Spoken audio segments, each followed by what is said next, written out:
In this video, I'm going to recreate one of my favorite superhero movie scenes as a LEGO stop-motion movie.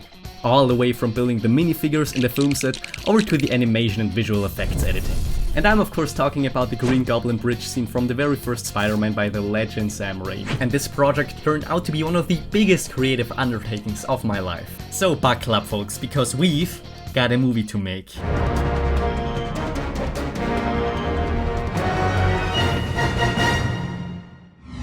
That is so stupid. Dear lord. And as always, let us start by assembling our main cast of LEGO characters. So for our main star of the show, Spider-Man, I decided to go for a fusion between the basic comic book Spider-Man and the one from the Marvel CMF series for some extra details. Unfortunately, we don't have the official Tobey Maguire figure from the recent No Way Home set, but I'm also not very fond of spending extra money just so my Spider-Man has more squinted eyes and silver instead of black web lines. And this figure doesn't even have leg printing! So reject capitalism, embrace creativity! So yeah, my current Spider-Man shall suffice. And LEGO just refuses to release a Sam Raimi Green Goblin with the last one appearing in 2003? That's outrageous! I mean, if you count minifigures, because this year they released this thing. So once again, this standard Green Goblin shall do for now. Coward! Oh, that's a cute glider. Did Joe give it to you? Who's Joe? But I of course had to build him a super cool glider. Yeah, now we're talking. He even has some extra clips for when he pulls out the blades later in the scene.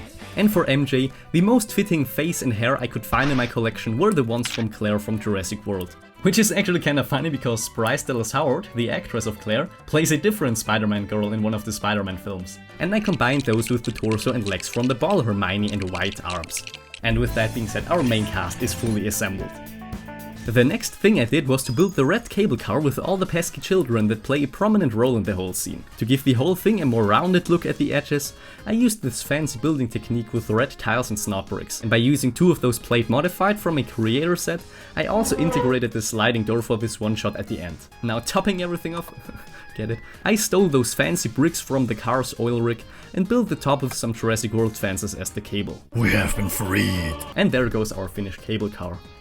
Oh, and if you're interested in building the Goblin Glider and cable car yourself, you can easily get the instructions for them over on my Patreon, where all of my Viscount tier supporters get access to all the instructions for the major builds for my videos, including the Back to the Future DeLorean mock from my last video. Links in the video description. So another cool thing you can do with your minifigures when animating is to basically decavitate them by cutting parts of their head attachment and use some sticky tack to allow for some extra neck movement when animating their head.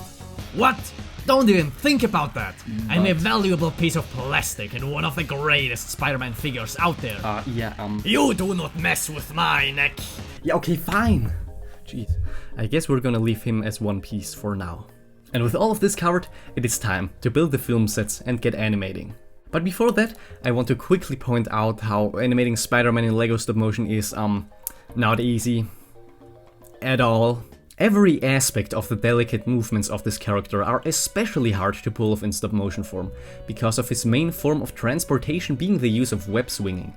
And since this action is heavily based on physics, you really need to have a good understanding of how things move in the real world, to give all of Spider-Man's movements the right weight to them, with every single frame you take making or breaking your entire animation.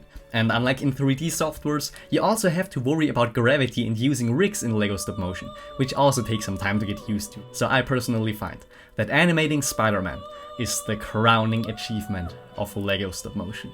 Or maybe I'm just an idiot, I don't know. But over the past months, I slowly started to tackle this challenge.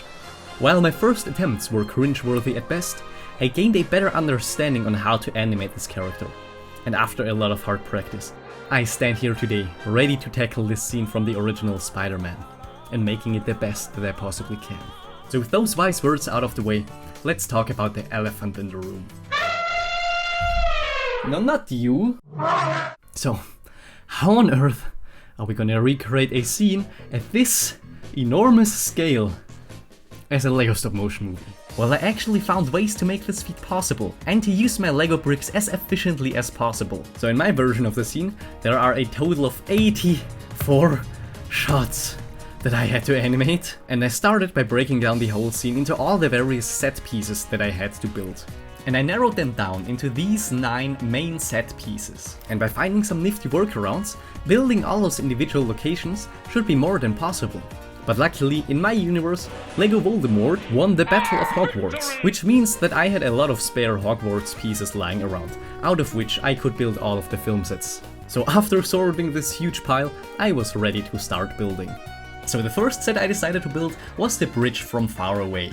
But since I still couldn't possibly build a bridge this huge in detail in minifigure scale, even by shredding down my Hogwarts, I once again made use of forced perspective and built the bridge at a smaller scale instead. I wasn't sure at first how I would build the arches of the bridge, so I tried using actual ropes instead of Lego, which looked super cursed, so I kept on digging in my Hogwarts pile until I found enough pieces to finish the bridge properly. And for the city that is seen in the background, I resorted to a special tool in my arsenal, which is to straight up use a monitor and display the background on it. This is super simple and convenient to do and looks quite fine, but it comes at the cost of having to place all the lights super awkwardly, so that none of them would reflect on the screen. So while that was a bit of a hassle, I still got around to it, which means that the first location is all set up. But before I started to animate anything, I remembered something concerning the Green Goblin figure. So a while ago, I bought this Lego stunt set, because it was 50% off and I thought the dinosaur bike looked really cool. But then I noticed that the helmet of the main guy looked familiar. It closely reminded me of the Goblin helmet from the movie. Could I genuinely modify this helmet into looking like the Green Goblin helmet? So I unboxed the set for the first time, and after having some fun with the bike, I assembled the basis for the Goblin with the CMF Dragon torso, the green arms from my favorite green duck, as well as green legs and a Dementor head to put the helmet on. I then started to sculpt the eyes out of sticky tack and painted them yellow and... oh dear, this looks horrible! This is an irredeemable monster! So I tried again by cutting the eyes out of paper, and I finally ended up with this design.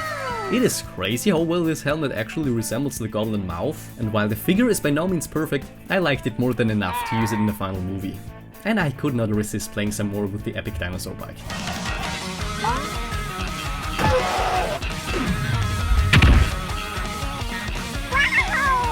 Okay, that's enough fun for today. Get back into the void.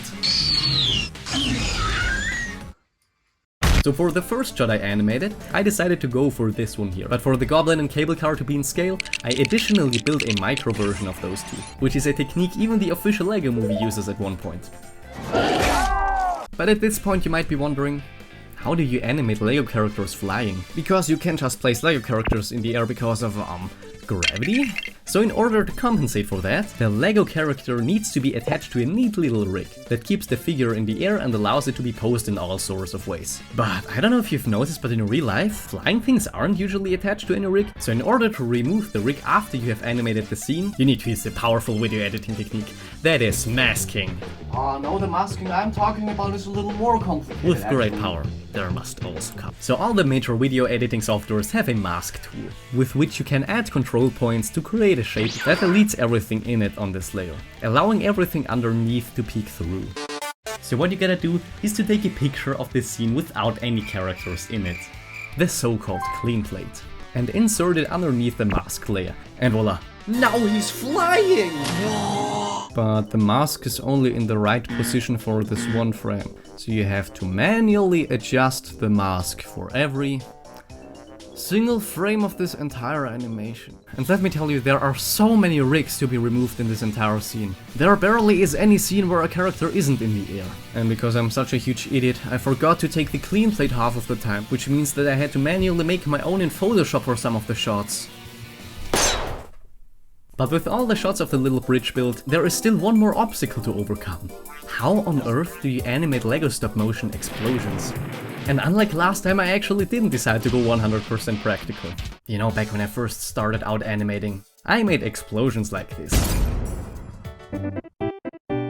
Then I eventually moved on to crappy green screen explosions. So for this project, I wanted to finally find a way to make stop-motion explosions that actually look decent. So the first thing that came to mind was to use brick-built explosions like in the actual Lego movie. But stop-motion animating Lego bricks to form an explosion? Yeah, I'm sorry, but my brain couldn't handle that. But just like my last project, the answer was to use cotton. I placed the woolly substance on an orange light, and with each frame I increased the brightness of the light, as well as added more cotton with each frame to increase the size of the explosion. And with all that said, become death, the destroyer of worlds. And with that out of the way, it is time to tackle all the shots using the interior of the cable car. So building the thing was as simple as building a red wall with windows and some children, but it looks perfectly fine when you look at it from the camera's perspective. And I also used the forced perspective bridge again as a background element. And when it came to animating the whole thing during the shot of the explosion, I had to find a way to make the whole thing shake up and down due to the impact of the explosion. And for the task of easily moving things up and down, I present to you the literally Lego rig, or LLR. Guys, I'm technically a winder. Built out of Lego for Lego. With the literally Lego rig, no stop motion lifting task is impossible. Simply turn the wheel on top and make your characters move up and down. Order the literally Lego rig now at random phone number. Only until random stupid date. Guys, this is getting ridiculous. Okay. So as I was trying to say, I used the literally Lego rig, or LLR. That thing to simply lift the cable car set piece up and down to create the shaking effect. Even though they kinda look like they're just headbanging at a metal concert. Well then, onto our next set piece, the one at the very start of the scene with MJ waking up. And if you enjoyed this video so far, be sure to hit that like and subscribe button. Okay, back to the video. To film MJ from the top, I placed the camera high up facing downwards, with the main set being a bunch of those grid plates with the road underneath for cars to pass by. I also combined this set with the last one to create the shot of the goblin first appearing. And the next set for the sequence of Goblin's big speech also uses the same plate construction alongside some girder for Spider-Man to stand on. And the shot focusing on Spidey himself also uses a similar girder construction, fused to once again the bridge from the beginning, which I also used for this swing shot right here, which was particularly annoying to animate, because when there's camera movement in a scene that requires masking, you have to take a new clean plate each time you move the camera. Which also means that the final export looks really janky with all the clean plates in between. But now comes the building of the biggest bridge in the bunch, which is also the one with the most screen time. The main arc of the bridge, where Spider-Man is holding the cable car. And it's even big enough to a point where I had to sacrifice the previous sets in order to have enough pieces to build it. And dang, it really turned out quite big. So let us start with all the shots taking place in the lower fraction of the arc. And for that, there is one topic that seems quite boring at first, but is super important. How do you rig a cable car? Because it is easy with the super light minifigures, but this heavy car, not so much.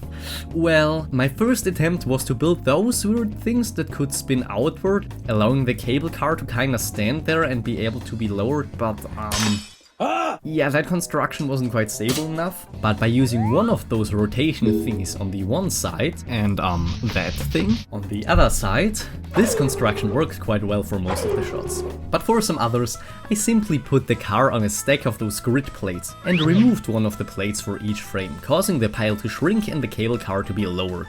And during the shot of the cable car approaching the boat, I first stitched together a quick build for the half of the boat that saves everyone at the end and put the boat on my height adjustable table, whereas the cable car sits on a different stationary table. Now all I had to do was to heighten the table with the boat for each frame to make it look like the cable car is going down. I then built another tiny first perspective boat and even put in some lights for the shot when the boat first appears. Another nifty shot was the one with MJ and the car tangling around after the goblin gut punches Spidey. And I was able to execute this one by having one end of the cable be held by another rig off screen, and the cable turned out to be easier to animate than expected. When moving up our arc, there are now many shots featuring the goblin on his glider. And if you pay attention to how he rides his glider in the movies, you'll see that his posture is all over the place, and that all of his limbs are bent in all sorts of directions, which all are not exactly in the range of a Lego minifigure. So to account for that, I simply ripped all of the figure's limbs off and fixated them again using sticky tack. And now, the figure is much more poseable in all sorts of ways. But also a little unstable. Believe me, that all the goblin glider scenes were a freaking pain to animate with him falling down the entire time. And after I concluded animating all of those scenes, I also built the top of the bridge, for shots like the cars crashing and also the huge crowd fighting back at the end of the scene. And in order to assemble such a huge crowd, I searched through my entire minifigure collection to only select the finest of bystanders. Try and see how many of those characters you recognize. So since individually animating each single member of this entire crowd frame per frame would be kinda insane, what I did to make my life a little easier was to settle on a simple wiggle animation, and to just animate the first half of this wiggle. Then I just copied and pasted the frames in reverse and looped the whole thing, and just like that, I got a whole crowd moving just by taking 4 frames. I also used this looping strategy on a lot of other places in this movie, like MJ tangling at the hands of the goblin or the cable car swinging around. And with all of this covered, the only 2 locations left for this project are the boat as well as the neighborhood of Spidey's entrance. The boat was pretty straightforward, and like with every set piece, I only built the things the camera will actually see, which means that those 2 shots look super silly from any other angle, but look just fine from the camera's perspective. And now for Spidey's entrance and launch towards the bridge. Yes, I saved the best for last. So building the city set was pretty straightforward, but I had to make it a bit more detailed than usual, since the whole area behind the first building becomes visible with the fancy camera move when Spidey launches himself to the bridge. But one thing after the other. So like I said previously, animating a web swinging scene isn't the easiest thing in the world, but I'm really happy with how this one turned out.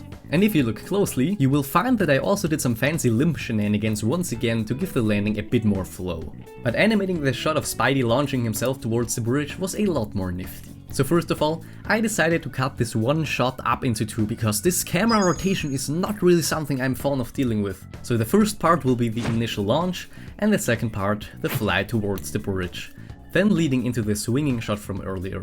So by cleverly manipulating all of the features on my tripod, I got the first part with the fancy camera move down, but for the second part, I had to dig a little deeper into my arsenal. So when I built the small forced perspective bridge from before, I took a picture of the bridge from this angle. Then I animated Spidey in front of a green screen flying towards the bridge. And later in my preferred VFX software, Apple Motion, I keyed all of the green out, matched Spidey's colors closer to the rest of the scene, and made Spidey get smaller with the last few frames, to further add to the illusion of depth. And with that being said, the sequence is finished. Now let's just stay right at the topic of VFX and post-production. Another shot that took some tinkering was the one with the goblin approaching Spider-Man hanging from the bridge. While the set I built for this shot was big, it still wasn't big enough, so I extended everything in Photoshop and added the rest of the bridge with parts of the small bridge model. I then masked out the original animation of Spidey and looped it, before adding the shaky camera zoom in. Another shot with some more trickery is the one with the goblin singing the Itsy Bitsy Spider. My version of the clip looks like this and actually exposes me as a fraud. Because this, dear ladies and gentlemen, is not stop motion animated. All I did was take pictures of the goblin and the background and then added a simple hover keyframe behavior on top of the goblin and animated the bridge and the background passing by with keyframes as well, alongside the particle effects and shooting of the missile. So am I really a fraud for having a non-stop motion animated scene in a supposed stop motion movie? I don't know. I missed the part, but that's my problem. You decide for yourself. And I did a similar thing with this shot right here. So the basis for this shot is simply the background, with me turning a warm light brighter with each frame on set, to make the explosion we're about to add look more in place. Then I separately animated this explosion and added it onto the scene. And instead of stop motion animating the goblin and missile, I keyframed a PNG of those 2 objects I took earlier, so I wouldn't have to deal with removing any rigs. But I still made sure to work in a 15 FPS timeline, so that all of the post-production elements don't look any smoother than the actual stop-motion animation. And as a final touch, I added a particle emitter for the goblin exhaust and the missile. The way this particle emitter works is a little, complicated, but the summary would be that I programmed it to spawn those particles everywhere I animated the glider to go. Same thing for the missile. And for the blowing away part, I basically placed a rectangle at the spot of the explosion and told all the particles to go away from said rectangle at the same time the explosion arises. But before exporting, I made sure to turn the rectangle invisible, so that it seamlessly looks like the particles are blown away by the explosion. Did you get any of that? And I also added those exhaust particles to every other shot that features the Goblin Glider, which, as you can imagine, was also a huge pain. And to finish off this VFX segment, let's talk to arguably the most iconic shot of this entire movie. I'm of course talking about this one here. So all that I did to make my version was to take a close-up picture of Spider-Man and to then create a mask of the shape of his eyes. Then in the layer underneath, I added a shot of Mary Jane falling as well as the cable car falling, and then added a little fisheye bulge effect to better match the reflection on the surface of the literal Spider-Man mask. Then I found the perfect colors and blend settings for the whole thing, and here's the final shot. So after all these fancy VFX shots and painstakingly removing each and every rig in this entire 3-minute scene, I also did some very necessary color grading to give every shot a similar vibe to the original movie. And with all of this discussed, it's time for everyone's favorite segment, voice acting. And for the first time, I'm not alone. We're gonna bring the boat right under you. He's gonna make it! Shit. Spider-Man, watch out!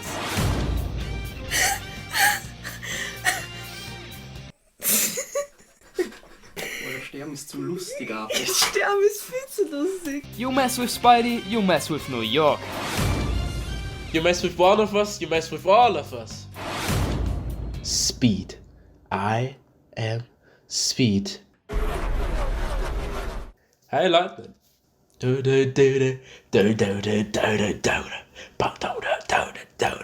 Ah, das ist scheiße. Ja gut, wir müssen weitermachen. Das ist alles in der Audio drin. Warte mal kurz. A huge and enormous thank you to all of these lovely folks for participating in this project. You can check some of them out in the video description below. And once again, I voiced the two main characters myself, and some might say I got a little too much into character maybe. Don't do it, Goblin! No! Yo, look who just stopped by. Yeah, little buddy got concerned me making all those strange noises. Finally, I get to be a part of something! Oh wait, wrong thing. MJ, you can do it! You have to. Trust me. Wait, are you kidding? I forgot to record this whole time!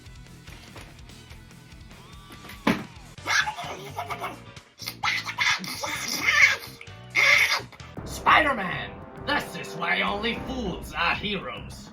Because you never know when some lunatic will come along with a sadistic choice.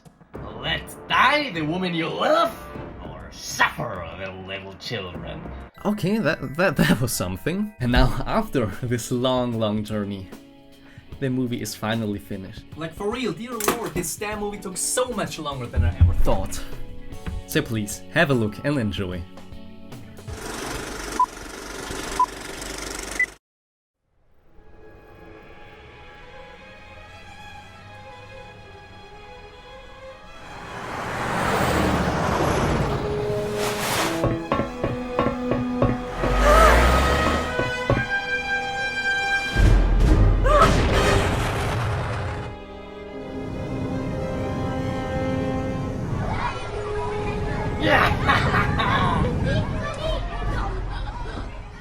Itsy bitsy spider went up the water spout.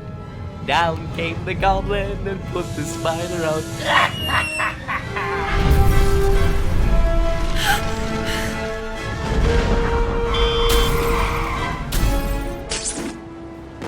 Goblin, what have you done?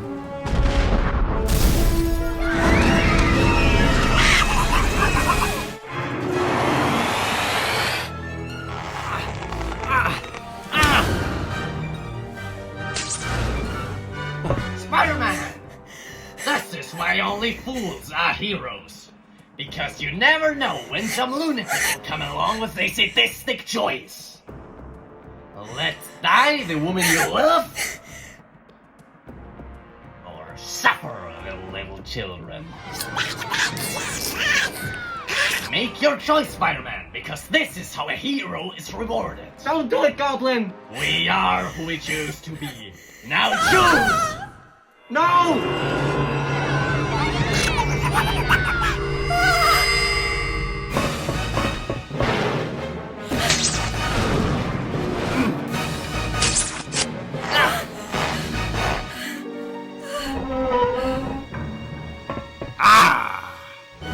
Ahoy up there! We're gonna bring the boat right under you. He's going back! Listen! I need you to climb down! I can't! Yes, you can!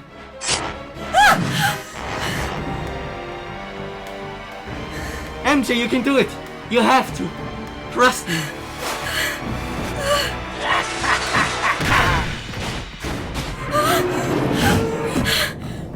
He's not gonna make it. He's gonna make it!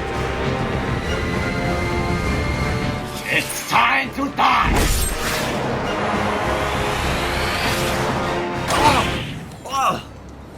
Hey, come on, big tough guy. I got a little something for you. Leave Spider-Man alone. You got a pick and a guy trying to save a bunch of kids. I got some for your ass. You mess with Spidey, you mess with New York. You mess with one of us, you mess with all of us. Yeah!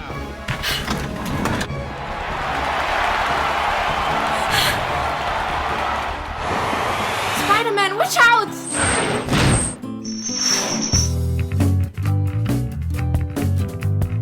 So I gotta be very honest, making this whole project was a huge roller coaster of emotions. On one hand, I was really happy how everything turned out, but on the other hand, spending 3 weeks on a 3-minute stop motion movie is kinda the insane time commitment. I mean, I basically worked full time on this whole project for 2 months. So it would mean the world to me if you had a fun time watching this video. And with that being said, my next few videos are gonna be a little more chill and less insane. And also a huge and enormous thank you to all of the lovely folks who lent their voice for some of the characters. You can check some of them out in the video description below. Working with other people on this project really made the whole thing a lot more fun and enjoyable. And also a huge and enormous thank you to my very first Patreon supporter, Kiesel1503. Seriously, a huge thanks to you, man. I appreciate it so much from the bottom of my heart. So if you enjoyed this video and would like to enable me to make more of these insane projects, I would appreciate it very much if you'd consider supporting me for a small amount over on Patreon, where you can also get neat little extras like shoutouts at the end of each video and all the instructions for the builds for my videos. Every little bit helps to make this dream of mine come true, especially since ambitious and time-consuming content like this has a rather hard time surviving on YouTube. And of course, liking and subscribing would also help out a lot.